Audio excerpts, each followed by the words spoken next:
You have to feel good for the simple reason that feeling good is natural to you, not to try to make things happen. And that's what goes squirrely in those of you who come from the action-oriented world into this world of creating through the focus of your thoughts and creating through the feeling of the emotions in your solar plexus. In other words, so often you come to this work and you apply the same things that don't work so well for you in your action-oriented world to this.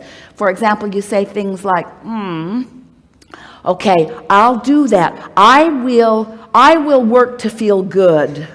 I'll pay the price of feeling good, Abraham, if it will get me that. Well, there's the rub.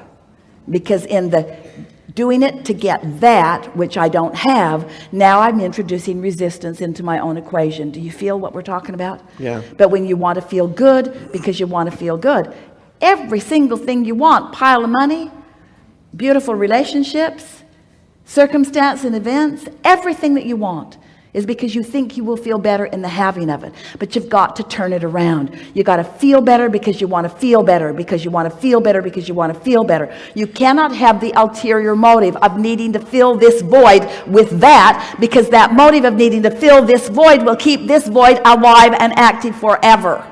You see? Did you hear that? Yes. We are shouting. You can feel you don't need all of that to happen in order to feel good. That's why it can be unconditional. That's why we're so good at it. There are no conditions for us to resist. We are unconditional. We know what you want is done. We don't need the manifestation to be there. The condition is irrelevant to us. That's why we're able to stay in the high vibration. You got to find out a way to do that too, you see. You got to talk yourself in to feeling good unconditionally. Did you get the job? No. Why are you smiling? I just feel good. but why do you feel good? You didn't get the job. Well, what's that got to do with anything? I just feel good. Did you win the lottery? No. Well, you look like you won the lottery. What's the matter with you? Why are you so happy? Because I just feel good. Why do you feel good? Because I want to feel good. Because I'm not thinking thoughts that keep me from feeling good. You're starting to make me not feel so good. I think I'll go somewhere else. But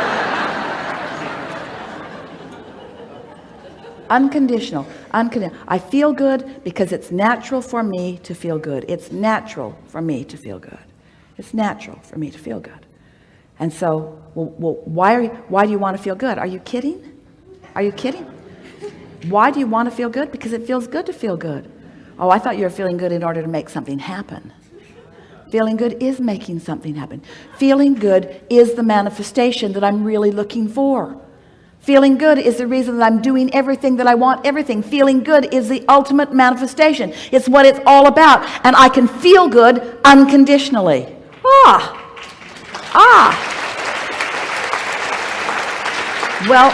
how do you feel good unconditionally? By focusing upon something that's easy to feel good about. Well, isn't that a condition? By finding the feeling in something that feels good. Well, isn't that a condition? Well, I thought about money and I didn't feel good, and I thought about dancing and I felt better. That is sort of conditional, but I found something that I already had momentum going. I found something where I already felt good, where I didn't need a change in conditions to continue to feel good. I know, okay, so we're onto something here, aren't we? So you're standing, always reaching for more. But in the reaching for more, if you can just be satisfied with what is, the more must come. But if you're dissatisfied with what is, then the more can't come. So it's through appreciation of what is, by finding anything and everything that you can find to feel good about right now. And it is our promise to you, it will get better and better and better. Esther went right back to the basics. She took her notebook, believed us, took us at her words, and sat for an hour one morning and just wrote the word fun. Fun. Fun. And she couldn't write the word fun long before she started to receive images and thoughts and ideas, suggestions of what is fun. So she's writing fun, and she's thinking about the trip down the river. It was really fun. And then she's thinking about fun, and she's thinking about the treasure hunt with the grandkids. And then she's thinking about fun, and she's thinking about friends on the cruise who are so fun. She's thinking about fun, and then images of really fun people came into her mind. She's thinking about fun. In other words, she couldn't just stay on the singular word fun. It began filling in with things that are fun. Law of attraction works that way. And so she began just feeling fun. She just began feeling fun. Then she began writing the word lighthearted. Then she began writing the word clarity. Clarity was a big breakthrough for her, because when she began writing the word clarity and she realized how clear she was feeling, how good it feels to be clear-minded, how good it feels to have clarity about things. Someone asks you a question and you're in a state of clarity. It's easy to offer the answer. In other words, when you focus in a way that you're not introducing clutter in this moment, it clears out. It just does. And as you do it the next day and the next day and the next day and the next day and the next day, you just, these are not the best words, but maybe they fit right here well for you. You clean up your point of attraction. You just clean it up a little bit at a time until you stand in this place of being blessed. You just stand in this place where you expect good things to happen to you. And then everywhere you go, people treat you nice. Everywhere you go, things turn out the way you want them to. It's just everything happens nice for you. And then eventually, usually, sometimes you'll meet up with somebody, usually somebody you know, usually someone who knows you, who feels jealous of how well your life is going when their life is not going so well. And then they will say to you, as they say to Esther, well, it's because you had money that happened. And Esther said, that did help. That helped a lot. That helped a lot.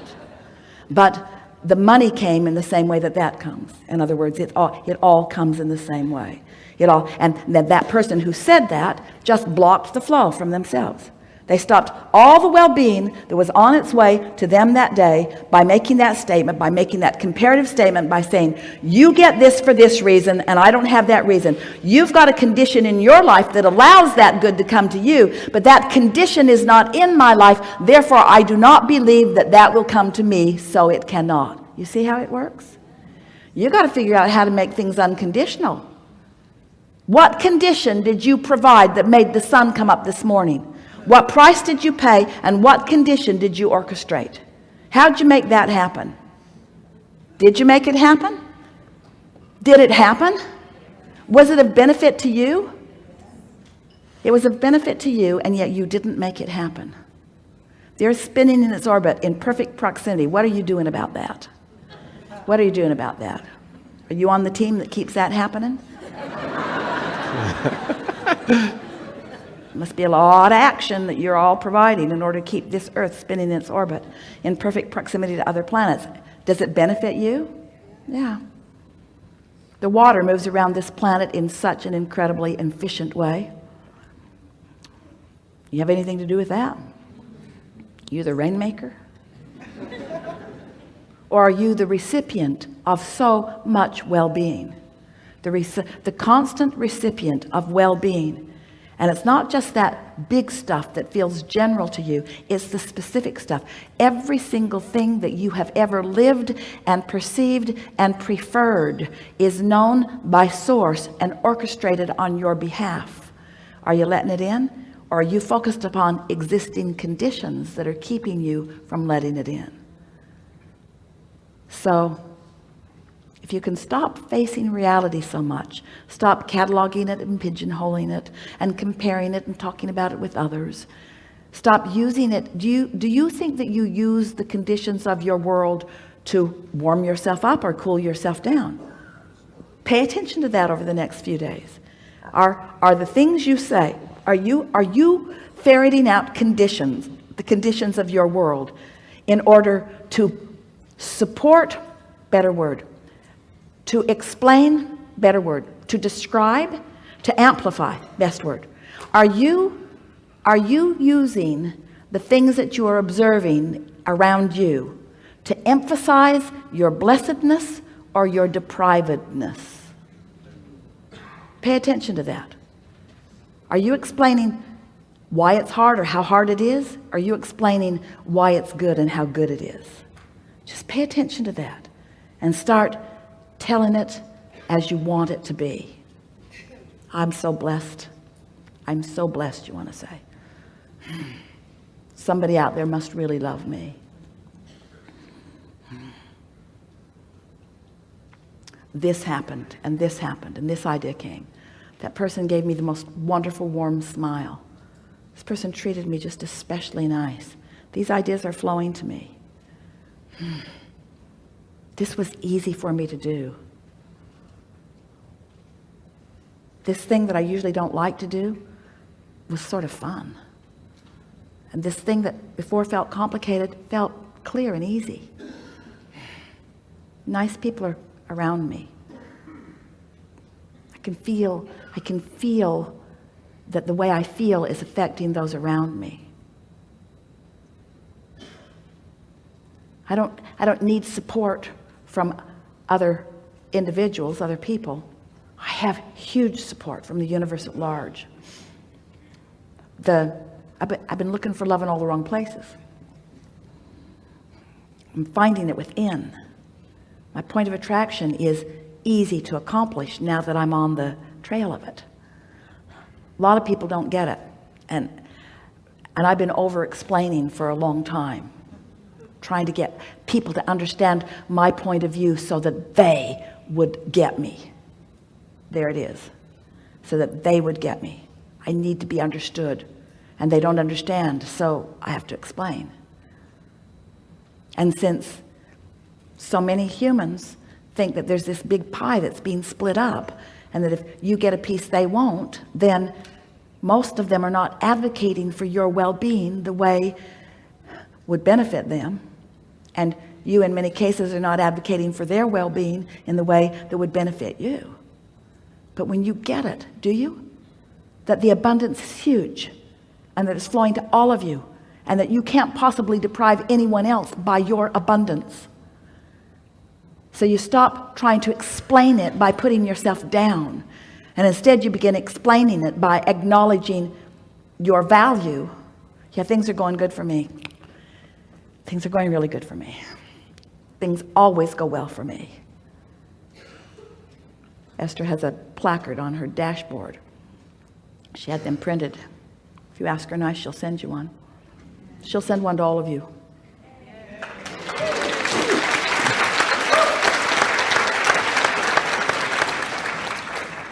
And it says, things are always working out for me. Not, things are sometimes working out for me. Not, under these conditions, things are always working out for me. You can't read it when you look at it. You have to put it on your dashboard or on a mirror, and then it reflects back to you. So that when you're driving, you can see it. At all times, things are always working out for me. Things are always working out for me. At first, the printer got it wrong. The printer wrote, things always work out for me. Not quite right. Things are always working out for me right now. They are right now. Things are always working out for me. Things are always working out for me. Am I letting it in? That's the question. But things are always working out for me. Am I letting it in? That's the question. But things are always working out for me. It's been a really good conversation. Really good conversation. Good time for a segment of refreshment.